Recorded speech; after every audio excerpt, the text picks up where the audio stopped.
Let's go ahead and remove the rear seat belts. Right back there is the 17. So we can go ahead and just pop that out real quick. As long as you keep them in the correct orientation, they'll continue to work. But as soon as you do that, they'll be locked. So you don't really need to worry about, oh, drop the bracket. But you don't really need to worry about it locking or not. But as long as you put them back and revert them back to the correct position, and you ink them on them a few times, they'll unlock. For the top of the seat belt, it's held in with just a push clip here. So you can go ahead, stick your hand behind there so you can catch it and push the pin through. And then it simply just pops right out. You can go ahead and slide out the seat belt and take the clip off. And then down at the bottom here, we have a 17. Go ahead and pop the 17 off.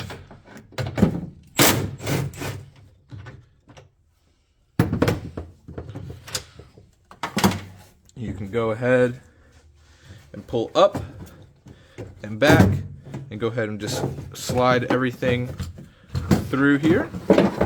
Now let's go ahead and remove the steering column. This just uses 2 13s at the bottom there. There we go. Go ahead and loosen that up at the bottom. 2 13s, push it in, and just let this thing kind of fall on out. Now we can finish off with the pedal box, which is just a 2 13s at the top here.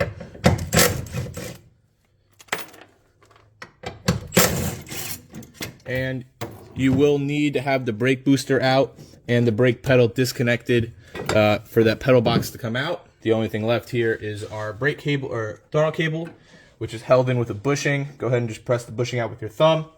And there is a C-clip right here.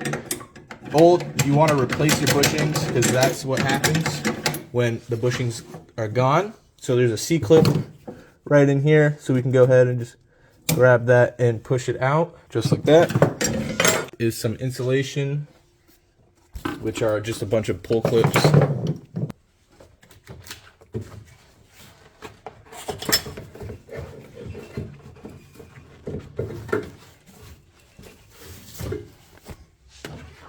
We're gonna go ahead and remove the C-pillar trim.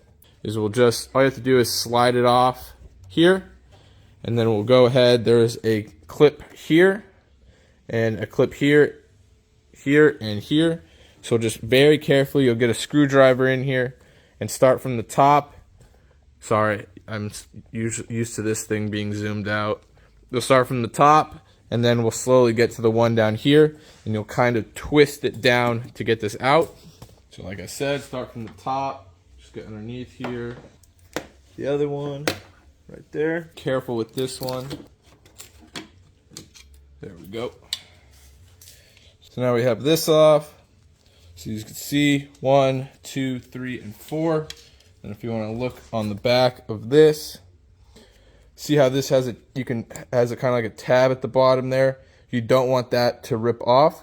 And then the rest of them are just push-ins, which are very simple. So another place for rust you want to check for is down in the corner right here, as you can see.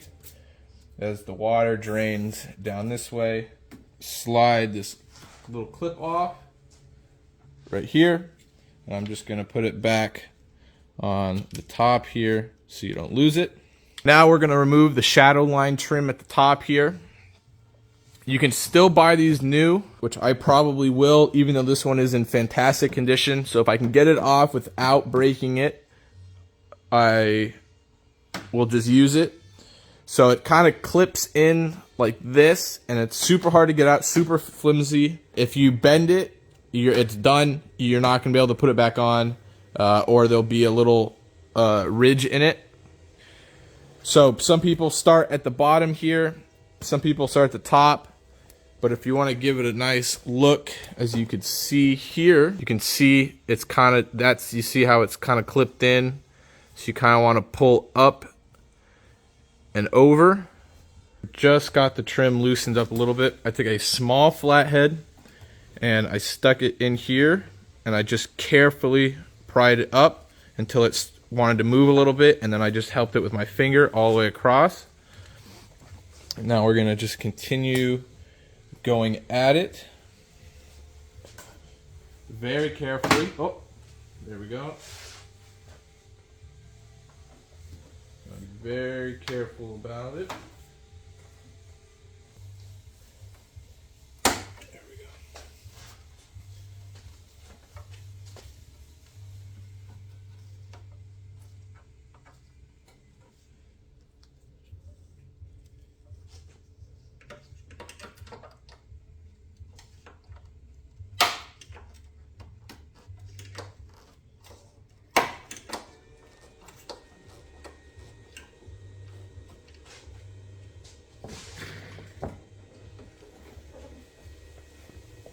So, as you can see, starting to make my way up and just very carefully get in behind here. I'd probably use a towel if I wasn't going to repaint the car.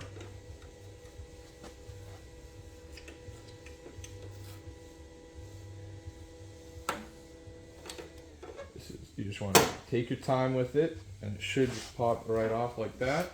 And we should be able to just lift it up. Woo! Okay, we're going to go ahead and remove this lower trim right here. You want to be very careful. So we have a clip about there, another one somewhere in this vicinity, and another one towards the end. So I take a screwdriver if you have good paint and start by just prying this corner up just a little bit.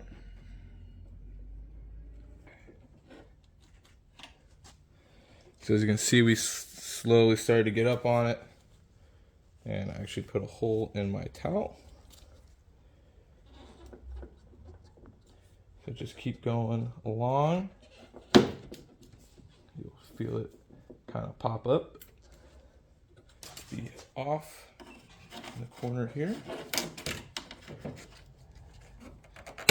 Ooh, well, I bent it a little bit. That's a bummer. Although that does look like it would bend back in.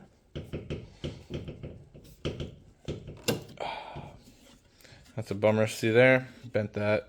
Probably have to order a new one if I can still get it.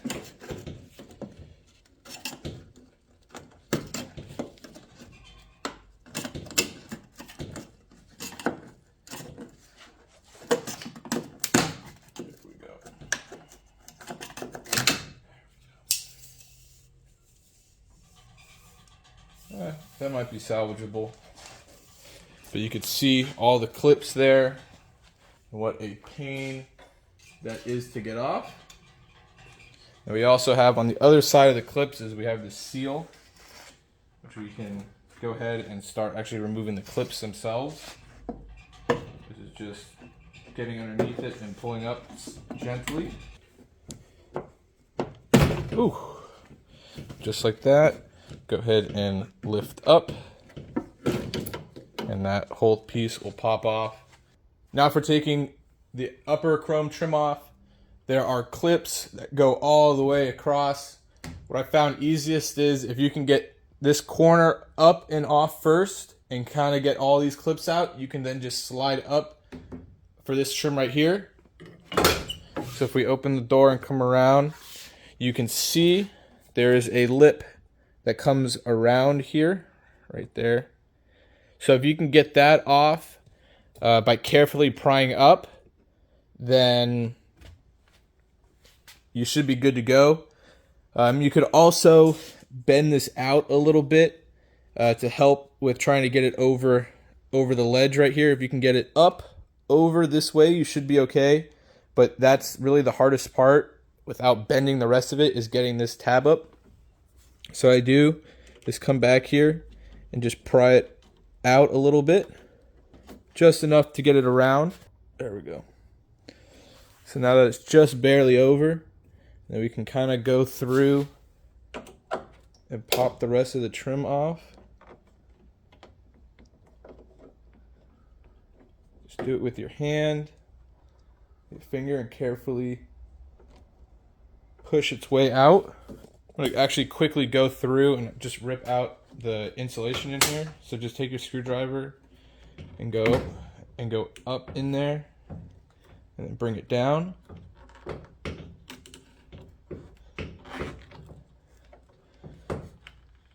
Okay, there we go. This should help a little bit, give you some more room. Just slide it up and out. Then we might be able to see the clips under here. Nope. Yeah. There we go. Okay. So that gave just a little bit of more room. So if you can come up, over, and then slide it just down a little bit, if you can get the inside out, it brings it away from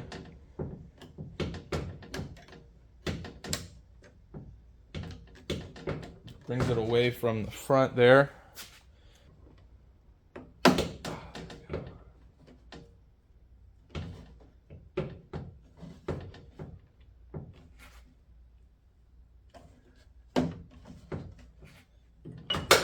It's really about pressing up and pulling back just very carefully, just to get it above the ridge, just enough for you to pull it over.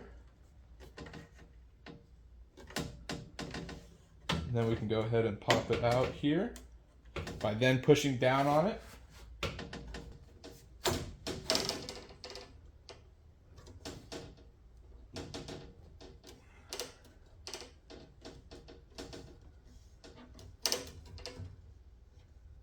So now once you get it off that last clip right here, you should be able to just slide up and out. Or not.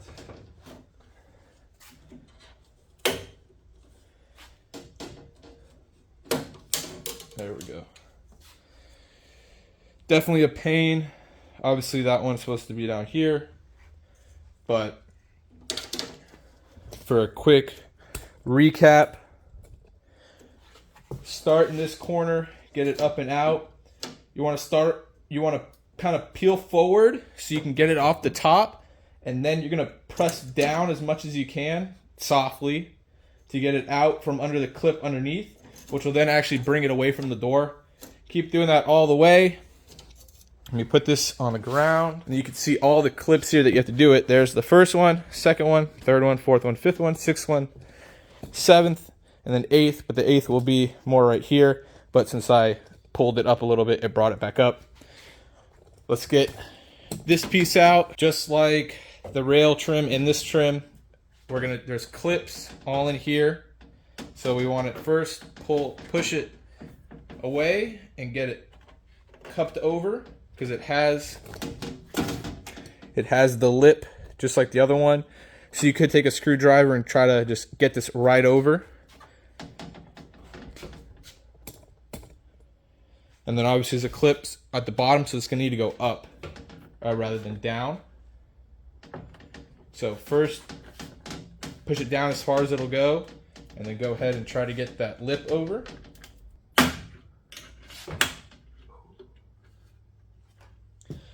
Oh, there we go. Actually took the trim out, found the clips from this side, and just used the screwdriver to pry it up and out. Seems to be the easiest way to do this one. Ooh, there we go. It's out. We'll go ahead and just slide up. And there it is. All three are out. Now that I just did that, it might be actually easier. Either way, these are all a pain. This one, this one, this one, and the lower one.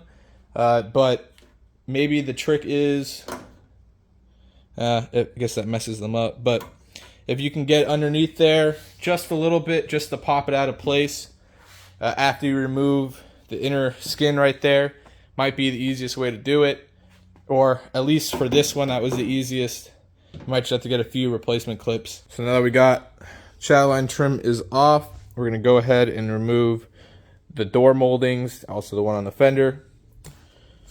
So what we're going to start with is the main door one. There is a 8 or 9, it kind of depends on your socket, nut right here.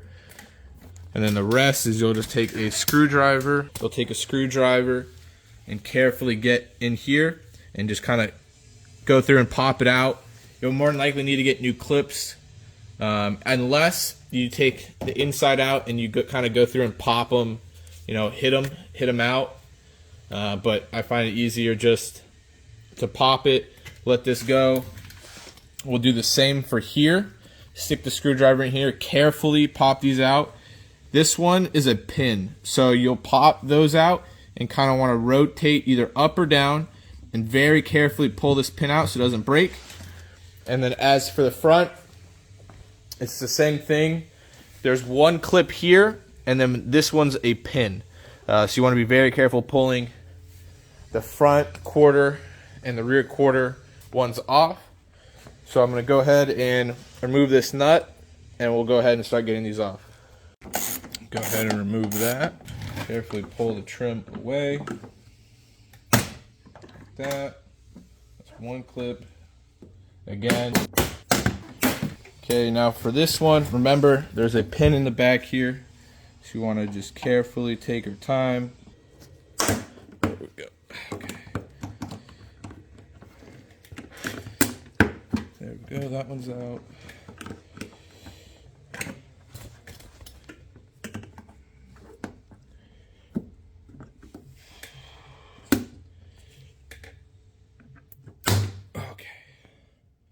Pin here. So what I typically do is kind of rotate and pull.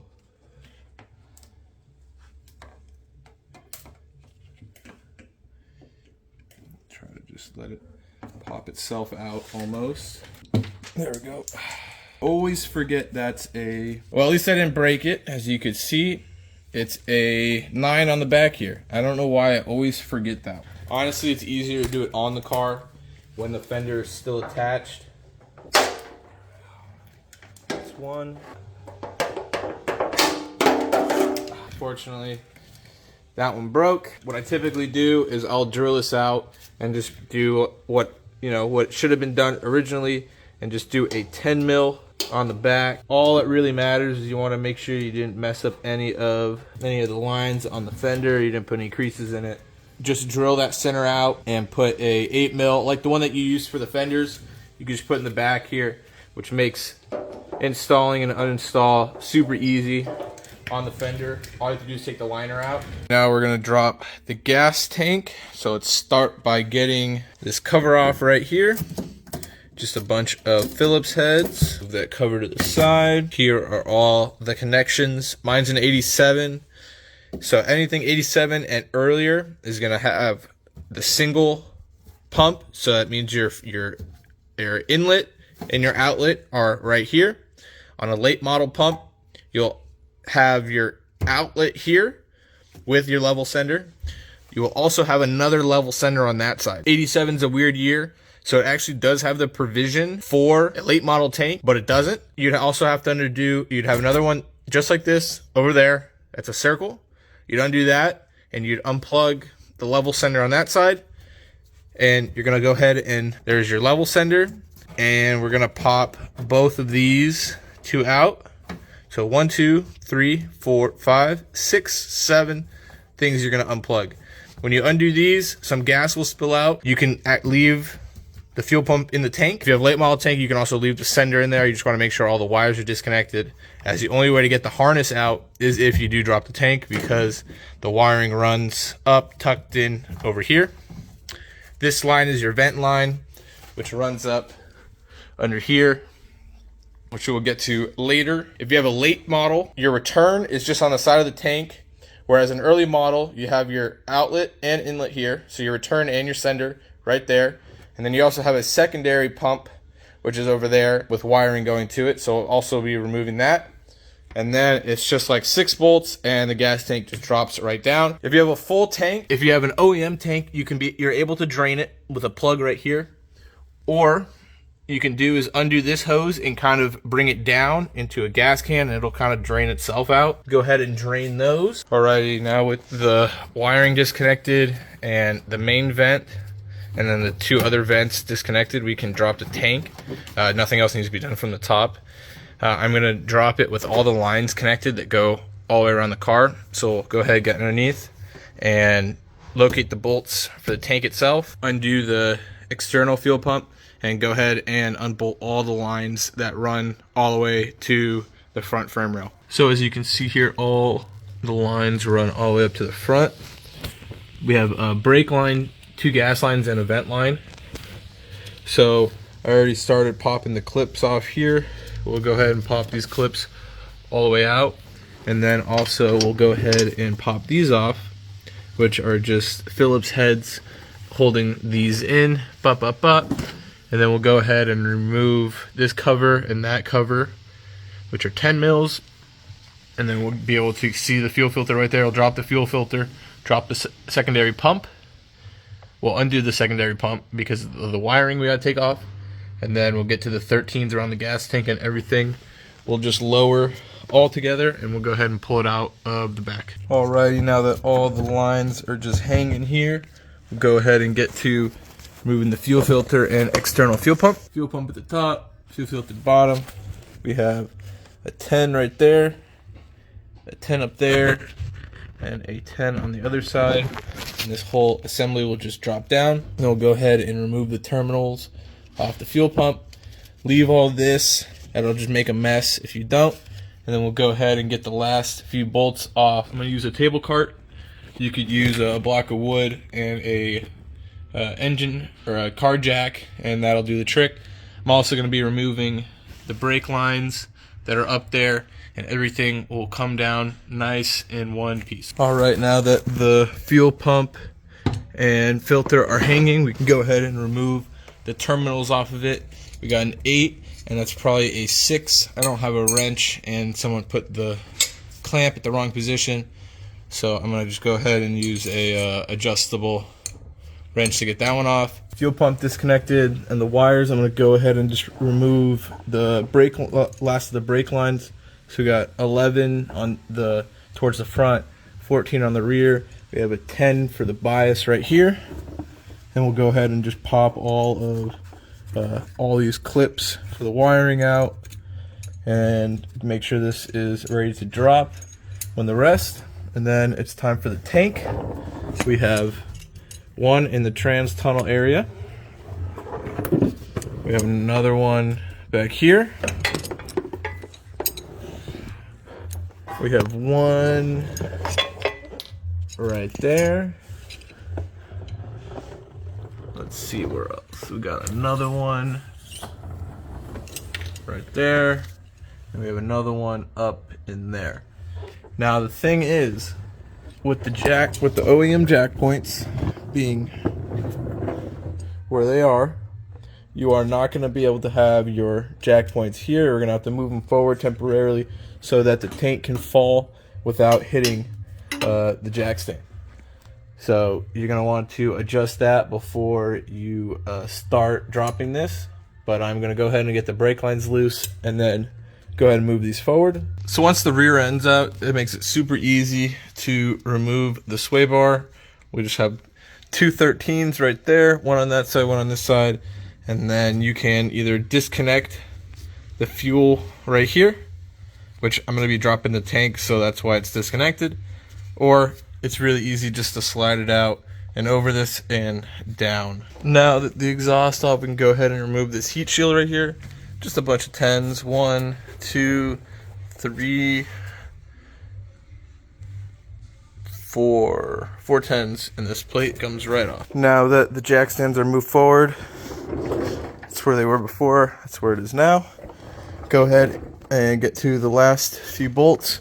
I already undid the 2 back here and the one in the train tunnel, so now all I have to do is this one and the one on the other side, and we'll slowly bring this thing down. Okay, let's go ahead and bring this thing down.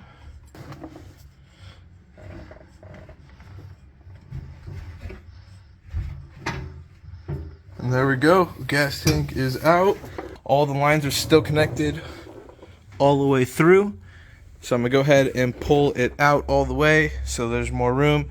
Go ahead and disconnect some of the lines, and then we'll just have the gas tank by itself. Okay, now we're gonna go ahead and take out the gas tank tube and all the vent lines that go up to the tank up here.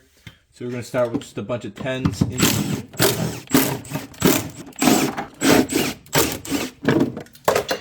And there you can see all the vent lines running behind here. This is a good place that rust will hide, and a lot of debris, as you can see right there, which is just all caked in debris. Ooh, look at all that. All gross. All you need is a flathead. We'll go ahead and just pop the clip out right here. And then the clip will fall out, and then all you do is lift up, and the gas cap will come off. Let's go ahead and remove the boot, which is pretty junk at this point. Go ahead and just push that in. All right, so there's gonna be a few pins we need to take care of for that. There's one right here, and that is actually pretty much it. So how this works is go ahead and push away. Kind of just hangs in there, pops right out. And we can kind of bring that down and also bring the rest of this down.